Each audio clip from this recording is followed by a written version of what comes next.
Sharyn, that's our Monday Sport. All right, thank you, Webby. Well, let's check finance, and the Australian share market finished marginally higher. A2 Milk surged almost 12.5% after releasing its half-year results.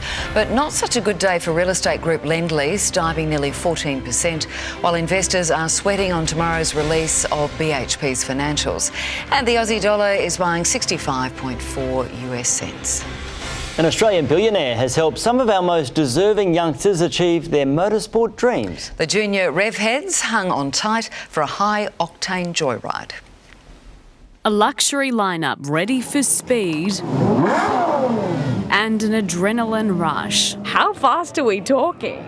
Like 150 kilometres per hour or higher. Supercars gifting sick kids a memory like no other at Sydney's Eastern Creek Raceway, generously donated by a Perth billionaire. To combine passion together with meaning to giving back, it's just one of the most fulfilling things. Among the prize possessions, this special edition Mercedes AMG GTR, one of only 5 in the world, and this McLaren Senna worth $2.5 million. It's the first time this event has come to Sydney. The opportunity to have a memorable experience like this, you can't put a dollar figure on this, right? One passenger is Cooper Wynn. He's been in and out of hospital with a rare bone cancer. We'll never be able to thank him enough just to give us that little bit of respite. With continued success, the Driven project is on the fast track to achieving its mission to give as many chronically sick kids around the world the best day ever. Days like today where I get to see the smiles, you get the high fives, the fist bumps,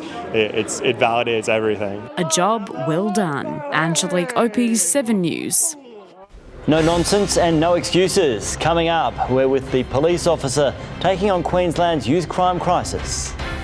And at the moment it's 23 degrees in Ipswich. I'll have the forecast for the rest of the week coming up next.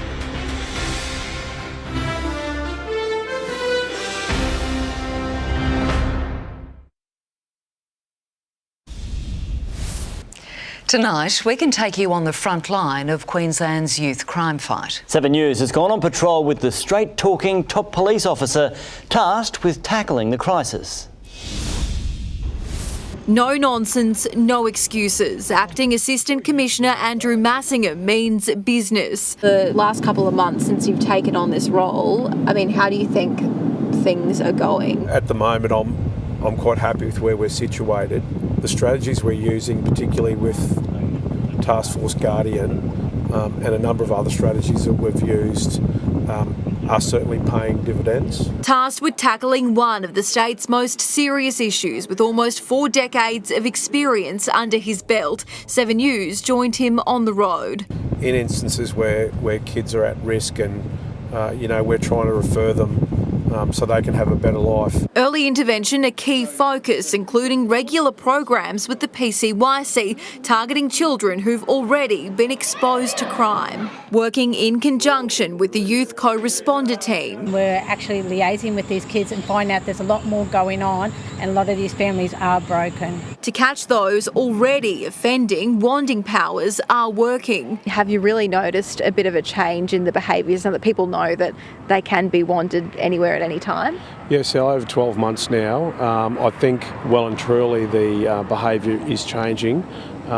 We've recovered some 450 weapons at this point in time. We're looking to expand that to the retail shopping centres and precincts. Answering the public's calls following the horrific murder of Vilene White. Is it tough when you get serious crimes like that for people to still look at the bigger picture and understand, that there is a lot of work that's being done? Yes, it is, but we certainly do understand the community concerns and outrage around those crimes. Specialist Operation Task Force Guardian targeting the serious repeat offenders has put more than 400 juveniles behind bars, including this 16-year-old boy arrested at Inala, wanted on 75 offences. Expansions to electronic monitoring devices are being investigated to assist police with this. We're here to do a bail check. 57,000 have been done in the past year. We just did a bail check on a 14-year-old male. As per his bail conditions, he's required to be in the address from 6 p.m. to 6 a.m. Are you confident that what you're doing and the approach that you're taking is working and is going to continue to keep working? Yes, I'm very confident. I think we've got the mix right at the moment. Work really has only just begun in a way. I think we've got a lot of work ahead of us. If at the end of this year I have less victims than what we did in previous years, I'll be quite happy. Anna McGraw, 7 News. Weather now, here's Tony. Thank you, Max. Hello, everyone. It was another grey and wet afternoon in the southeast, but we did manage to get some clear sky this morning, and that's off the back of this beautiful sunrise taken at Wynnum yesterday. A big thanks to Julie Finter for sending it in.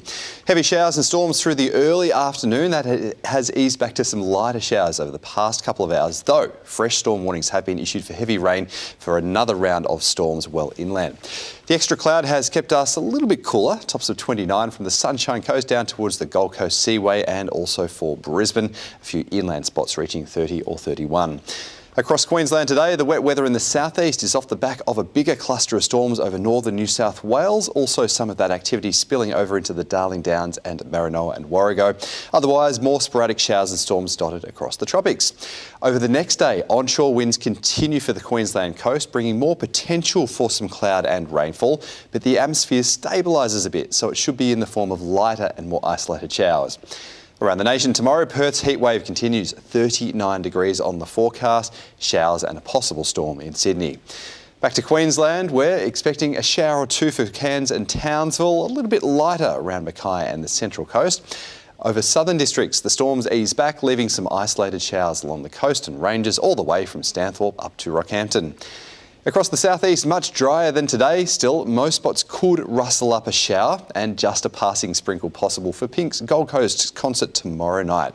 Similar temperatures to today, tops of 29 along the Bayside, Oxley pushing up to 30 degrees. Boaties, southerly winds on Moreton Bay to start. They'll then swing more easterly and ease into the afternoon and evening. So in Brisbane, a possible shower for your Tuesday, most likely around lunchtime, 21 overnight, back up to a top of 29 degrees. Looking ahead, similar conditions for the next few days, that mix of patchy clouds, sunny breaks and the odd passing shower. Same pattern in Ipswich, then heating up again, 33 degrees on Thursday, up to 34 on Friday. Gold Coasters, you'll also have the odd passing shower this week. Nothing too heavy for a few days at least. And on the Sunshine Coast, 29 degrees Wednesday, 30 Thursday, 31 on Friday. Then Sharyn and Max, the chance of showers bumps up again next weekend. Not the best of timing for that. All right, thank you, Tony. Now, before we go, here's a look at a special report we have for you tomorrow night. On 7 News, the grandparent economy holding up Australia in 2024. It's the bank of Nan and Pop. Boomers now with 48% of national wealth. This is a new phenomenon. The exclusive breakdown of how this generation is making all the difference, helping their families while living life to the full. On 7 News at 6. And that's all from us this Monday. Thanks for your company. The latest from 7 News is on at 10 tonight. But for now, from all the team, have a good night. Good night.